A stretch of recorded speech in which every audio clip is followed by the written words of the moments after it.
प्रवास आता सुरू झालाय. दंगा मज्जा मस्ती विसरून मोठी झेप घेण्याचा.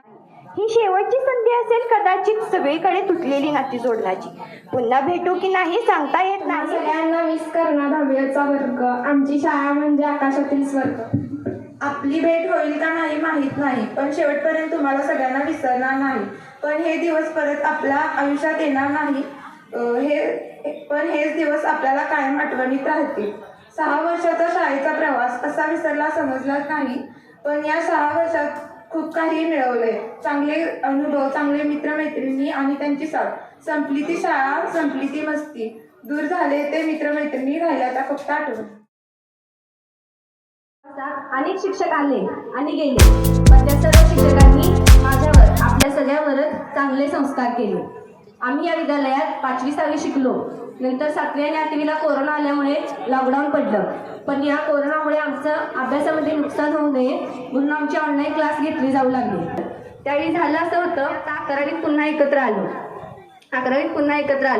मला असं वाटतं 5वी ते 10वी मला जेवढे अनुभव मिळाले, जेवढ्या आठवणी मिळाल्या, त्याहून जास्त आठवणी मला या माझ्या 2 वर्षाच्या कॉलेजच्या प्रवासात मिळाल्या.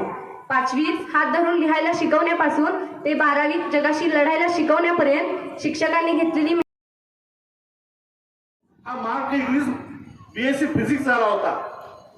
त्याच्या वडिलांचं एक मोठं फार्म हाऊस होतं. 10,000 शेळ्या मेंढ्या होत्या. ऑस्ट्रेलिया न्यूझीलंडचा पारंपरिक व्यवसाय आहे शेळ्या मेंढ्या. सकाळी जागा होतो हे स्वप्न आहे. तो प्रभुताव गेलाय का? सकाळी जागा होतो, आईला बोलवून घेतो. आईला म्हणतो माझ्याशी बस. आई म्हणते काय बा? आई वाटेल ते झालं तर चालेल, पण एक ना एक दिवस त्या खूप पर्वताच्या शिखरावर जाऊन बसणार. बघा त्याची इच्छा काय आहे, आत्मविश्वास काय लागतो. आता हेच वाक्य जर मी माझ्या आईला सांगितलं असतं तर आमची आई म्हणली असते आधी काय बघ, कामाधंद्याचं बघ. आपल्याकडे मुलांना मोटिवेट केलं जात नाही.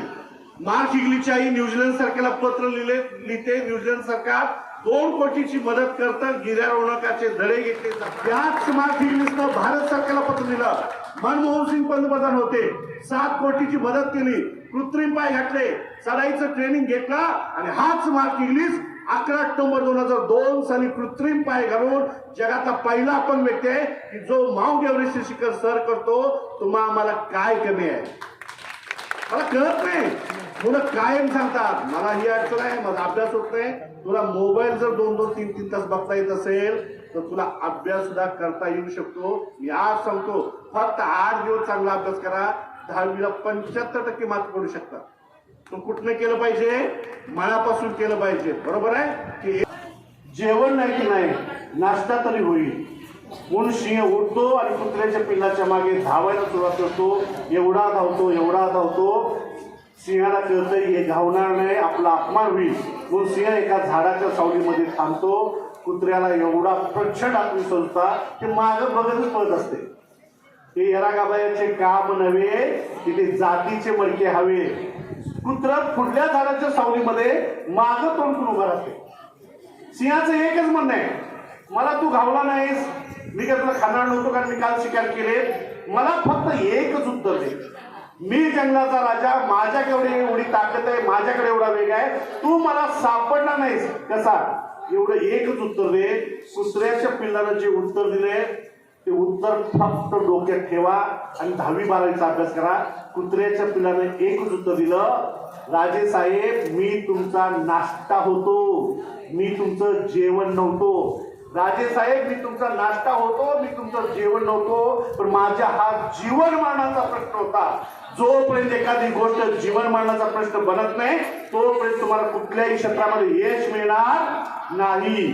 सांगेल काही भव्यची वाणी माझी नव्हे, तू माझ्या गुरूंचा मान तितकी पायरी माझी नव्हे. आज ऐसे शब्द बोलत गेलो की ऐकणारे भेटत गेले. तुम्ही तासभर दंगा करत होता, मला माहिती आहे. मी बोलायला लागलो की 5वीचा पोरगा सुद्धा दंगा करत. मी आज ऐसे शब्द बोलत गेलो की ऐकणारे भेटत गेले. मी आज ऐसे विस्तव पेरत गेलो की भिजणारे पेटत गेले. आम्हा घरी घन शब्दात तरसणे